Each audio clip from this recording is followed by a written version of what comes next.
dengan Siti Rahmawati, NIM 62, Pendidikan Fisika 2B Universitas Islam Negeri Syarif Hidayatullah Jakarta. Di video kali ini saya akan menjelaskan tentang alat ukur yaitu stopwatch digital dan praktikum fisika dasar 1 yaitu praktikum Archimedes. Selamat menyaksikan. Nah, yang pertama kita akan membahas tentang stopwatch digital. Sebelum kita membahas ke intinya yaitu stopwatch digital, mari kita bahas tentang stopwatch terlebih dahulu. Apa sih yang kalian ketahui tentang stopwatch?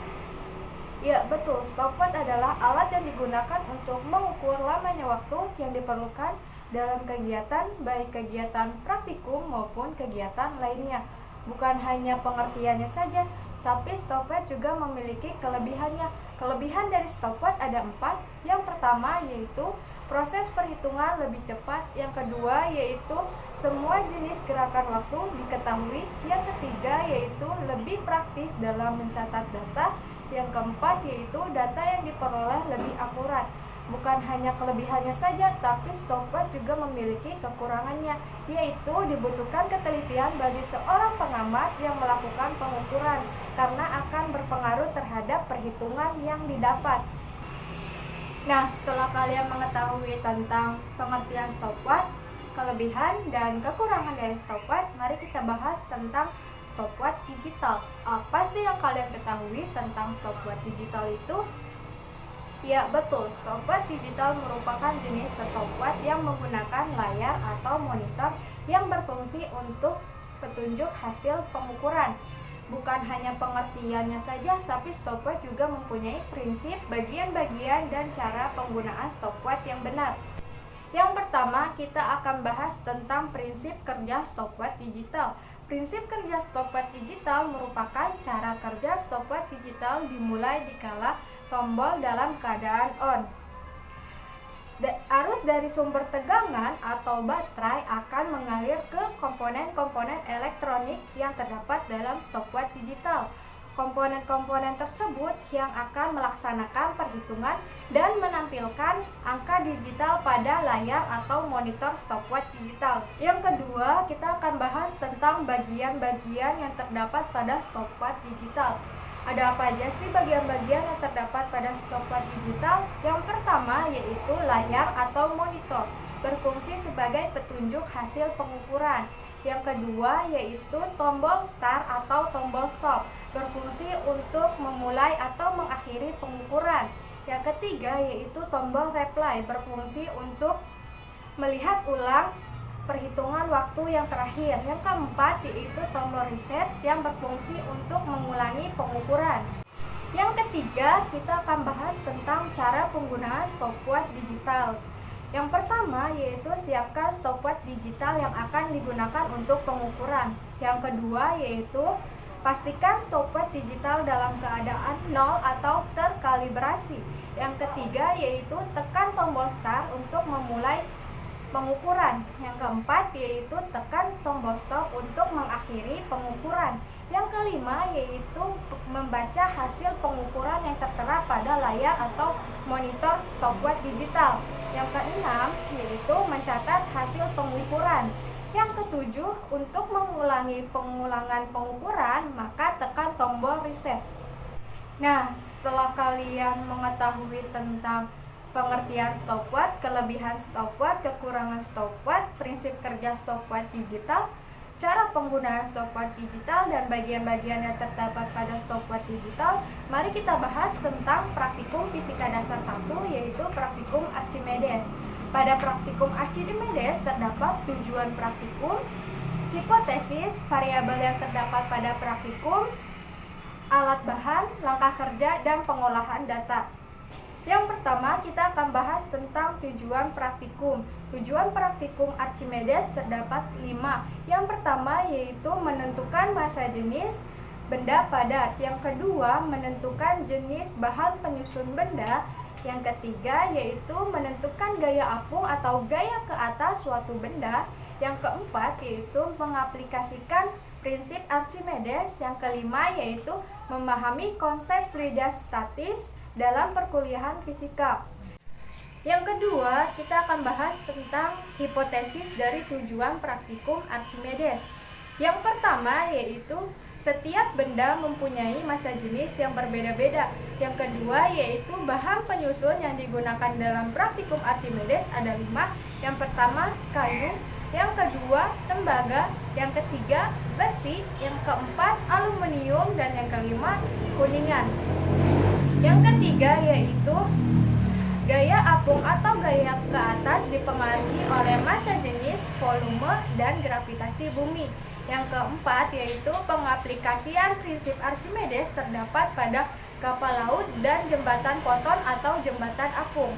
Yang kelima yaitu gaya apung pada benda yang dimasukkan ke dalam fluida sama dengan berat fluida yang dipindahkan. Selanjutnya kita akan bahas tentang variabel apa saja sih yang terdapat pada praktikum Archimedes. Variabel yang terdapat pada praktikum Archimedes ada 3, yaitu variabel tetap, variabel bebas, dan variabel terikat. Yang pertama kita akan bahas tentang variabel tetap. Apa sih variabel tetap? Variabel tetap adalah variabel yang diatur.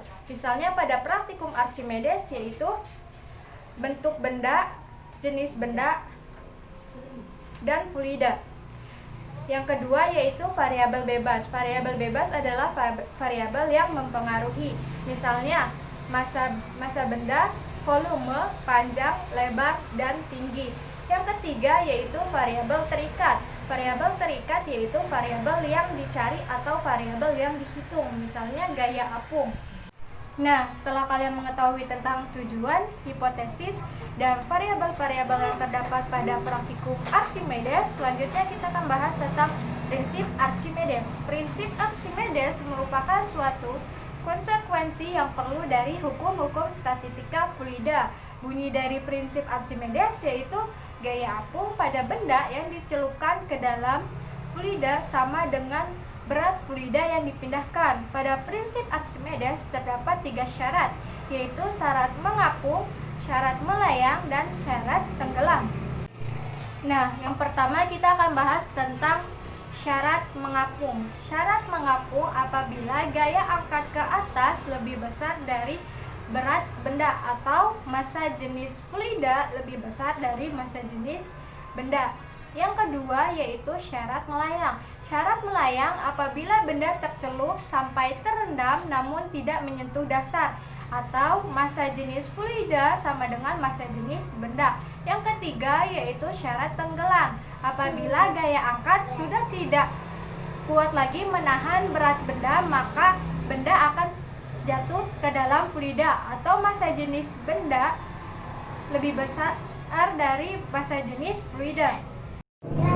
Selanjutnya kita akan bahas tentang alat dan bahan yang digunakan dalam praktikum Archimedes. Yang pertama yaitu neraca 4 lengan. Yang kedua jangka sorong. Yang ketiga yaitu glass beaker. Yang keempat silinder yang menggunakan 5 bahan yaitu kayu, aluminium, besi, kuningan, dan tembaga. Yang keempat yaitu balok menggunakan 5 bahan yang sama. Yang keenam yaitu benang wol, dan yang ketujuh yaitu air.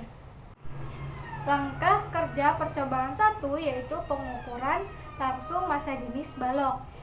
Yang pertama yaitu siapkan alat dan bahan. Yang kedua yaitu melakukan pengukuran panjang lebar balok di setiap titik yang berbeda-beda. Yang ketiga yaitu menghitung volume balok dari data yang diperoleh yaitu data panjang, lebar, dan tinggi. Yang keempat yaitu menimbang massa balok menggunakan neraca 4 lengan. Yang kelima yaitu menghitung massa jenis menggunakan rumus. Yang keenam yaitu mengulangi percobaan sebanyak 8 kali. Selanjutnya langkah percobaan kedua yaitu pengukuran secara langsung massa jenis silinder. Yang pertama yaitu melakukan pengukuran panjang dan diameter pada silinder. Yang kedua yaitu menghitung volume silinder menggunakan data yang didapatkan yaitu data panjang dan diameter. Yang ketiga yaitu menimbang massa silinder menggunakan neraca 4 lengan. Yang keempat yaitu menghitung massa jenis silinder menggunakan rumus. Yang kelima yaitu melakukan percobaan sebanyak 8 kali. Selanjutnya yaitu langkah kerja percobaan ketiga, pengukuran secara tidak langsung massa jenis balok. Yang pertama, mengukur massa balok menggunakan neraca 4 lengan. Yang kedua yaitu tuangkan air ke dalam gelas beker. Yang ketiga, letakkan gelas beker yang sudah terisi air di piringan neraca 4 lengan. Yang keempat yaitu ikat balok menggunakan benang nilon. Yang kelima yaitu gantung balok yang sudah diikat dengan benang nilon ke neraca 4 lengan agar tidak menyentuh dasar gelas beker. Yang keenam yaitu catat massa yang tertera pada neraca 4 lengan. Selanjutnya yaitu langkah kerja percobaan keempat, pengukuran secara tidak langsung massa jenis silinder. Sama halnya langkah kerja dari percobaan sebelumnya yaitu percobaan ketiga pada massa jenis balok. Yang terakhir kita akan membahas tentang pengolahan data yang terdapat pada praktikum Archimedes. Nah, pada percobaan pertama kita harus mencari volume balok terlebih dahulu menggunakan rumus V sama dengan P kali L kali T.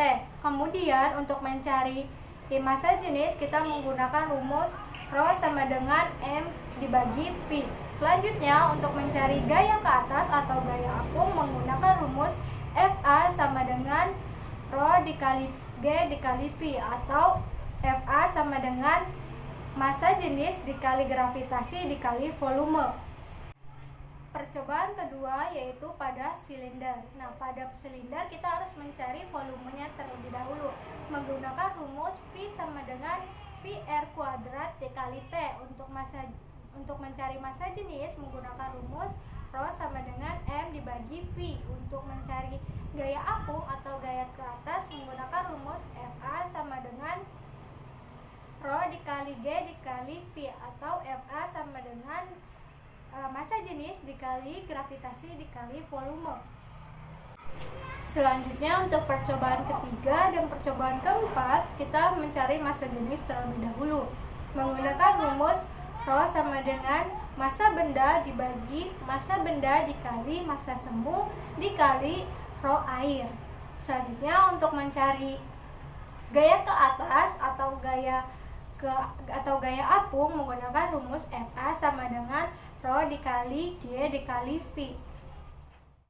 Sekian yang bisa saya sampaikan tentang materi alat ukur yaitu stopwatch digital dan praktikum fisika dasar 1 yaitu